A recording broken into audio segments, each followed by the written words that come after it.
नमस्कार, मैं हूं विजय कुमार शुक्ल। कहानी उस थप्पड़ की जो भारत के गाल पर 200 साल तक झनझनाता रहा। कहानी उस शहर की जिसका पूरा ग्लोबल जीडीपी में 5% और पूरे भारत के जीडीपी में, जिसमें अब आधुनिक पाकिस्तान और बांग्लादेश भी शामिल है, पूरे भारत के जीडीपी में जिसका योगदान 20% तक था। कहानी उस व्यक्ति की जिसके पास इतना पैसा था कि वह मुग़लों के साथ साथ ईस्ट इंडिया कंपनी को भी कर्ज देता था। उसके पास इतनी संपत्ति थी कि कहते हैं कि अगर उस समय सबसे अमीर इंग्लैंड के बैंक ऑफ इंग्लैंड के सारे बैंकों को मिलाकर जितनी संपत्ति थी, अकेले उस शख्स के पास उतनी संपत्ति थी। उसके पास इतने हीरे जवाहरात थे कि कहते हैं कि अगर गंगा नदी में बांध बनाया जाता तो गंगा नदी का पानी रुक जाता। जी हाँ, मैं बात कर रहा हूँ जगत सेठों का, बंगाल के जगत सेठों का। कहानी शुरू होती है लगभग 1650 ईस्वी में। वहाँ के एक मारवाड़ी ओसवाल परिवार के जैन होते थे, हीराचंद साहू को अपने रूटीन के बिजनेस और बोरियत भरी दिनचर्या में जब मन नहीं लगा तो उन्होंने भांप लिया कि भारत का भविष्य आने वाले समय में बंगाल के आसपास ही होने वाला है। फिर उन्होंने अपना बोरिया बिस्तर बांधा और बोरिया बिस्तर बांध के वो बिहार चले गए।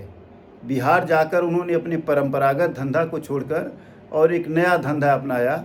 वह धंधा था सोरे का धंधा। सोरा मतलब पोटेशियम नाइट्रेट, जो बारूद बनाने के काम में या गन पाउडर बनाने के काम आता था। भारत में तो अंग्रेज़ों की लड़ाइयाँ चली रही थी, उधर इंग्लैंड में नेपोलियन से भी उसकी लड़ाई चल रही थी, या कई यूरोपीय देशों से भी उनका तनाव चल रहा था। तो उस समय जो है उनका हीराचंद साहू का जो सोरे का बिजनेस था वो पूरा फल फूल के आगे बढ़ा। आमतौर पर हम मानते हैं कि जो अंग्रेज़ थे वो अंग्रेज़ मसालों के व्यापार के लिए भारत आए थे, पर ये आंशिक सत्य है। बाद में वो भारत आकर यहाँ 2 बिजनेस उन्होंने और अपनाया। एक बिजनेस था ओपियम का यानी अफीम का बिजनेस, और दूसरा उनका जो बिजनेस था वो बारूद का या सोरे का बिजनेस था। हीराचंद साहू का पूरा बिजनेस जो है उनके उम्मीद से ज़्यादा आगे बढ़ने लगा। फिर हीराचंद साहू के बाद उनके लड़के आए माणिकचंद। माणिकचंद के आने के बाद जो है उस परिवार में, उस ओसवाल परिवार में जैसे एक रॉकेट, संपत्ति को एक रॉकेट लॉन्च हो गया हो, इतनी तेज़ी के साथ उनकी माणिकचंद की संपत्ति बढ़ी। माणिकचंद ने क्या किया कि वो उस समय बंगाल के जो नवाब थे मुर्शिद कुली खां, खूब बढ़िया उनसे संबंध बनाया, और वो संबंध इतना प्रगाढ़ रहा कि कहा जाता है कि ये कारपोरेट और शासक वर्ग का ये पहला साठगांठ था। विलियम डेलरिम्पल कहते हैं कि यह जो है ये दोनों साठगांठ शायद पहला संगठित साठगांठ था जिसमें कारपोरेट इतना आगे बढ़ गया था। उसके बाद माणिकचंद ने मुर्शिद कुली खां के साथ मिलकर उन्होंने एक शहर बनाया जिसका नाम रखा गया था मुर्शिदाबाद। मुर्शिदाबाद के बारे में उस समय रॉबर्ट क्लाइव ने कहा था कि यह शहर इतना समृद्ध है और इतना अच्छा है कि यह लंदन के जैसा यह शहर है मुर्शिदाबाद। उसके बाद जो है माणिकचंद के बाद जो उनके अगली पीढ़ी आती है वह फतेहचंद की आती है। फतेहचंद के बारे में कहा जाता है कि फतेहचंद भी उस बिजनेस को खूब उन्होंने आगे बढ़ाया।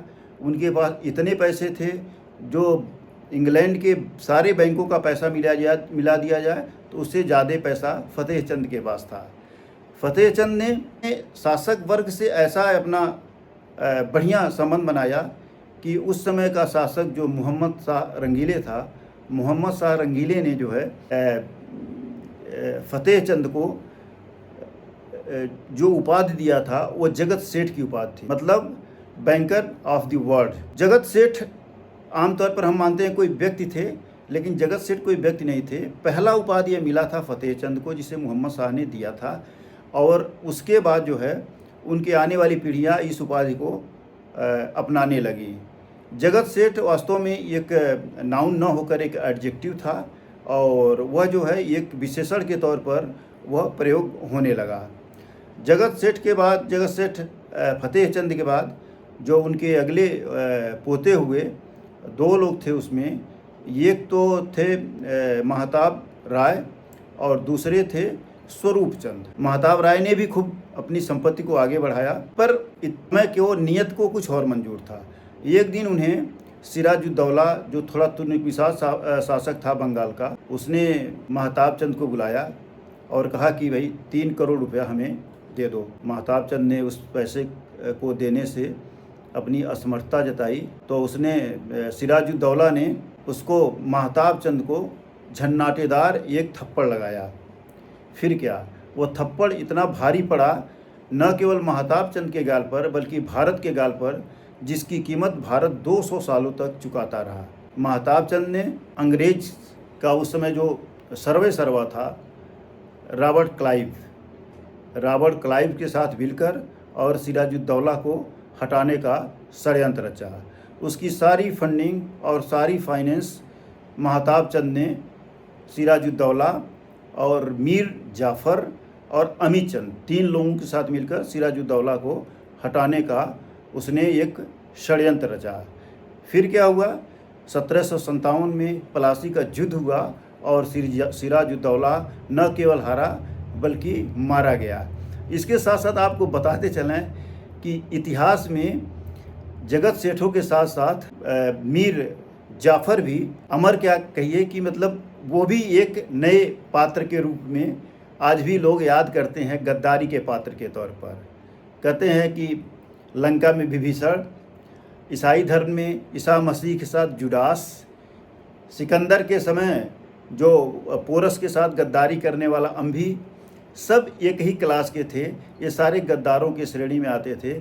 उसी तरह से ये भी जो है मीर जाफ़र भी एक गद्दारों की श्रेणी में इतिहास में अमर हो गया। उसके बाद जो शासक बना वो मीर जाफ़र बना, पर अंग्रेज़ों ने मीर जाफ़र के साथ इतनी शर्तें रखी थी कि बहुत दिन तक वो सत्ता चला नहीं पाया। फिर मीर जाफ़र को भी अपने गद्दी से पदच्युत कर दिया गया। फिर मीर जाफ़र के बाद उसका जो दामाद आया वह मीर कासिम था। पर मीर कासिम को ये पता था कि जो जगत सेठ हैं महताब चंद और स्वरूप चंद, वो उसके खिलाफ साजिश कर रहे हैं और वो कभी भी वो सरकार को अपदस्थ कर सकते हैं। फिर उसने एक दिन धोखे से दोनों लोगों को पकड़वाया, महताब चंद को और स्वरूप चंद को, और फिर मुंगेर के किले में कैद किया और वहीं से मारकर उनको नदी में फेंकवा दिया। उसके बाद जगत सेठों का अवसान काल शुरू होता है।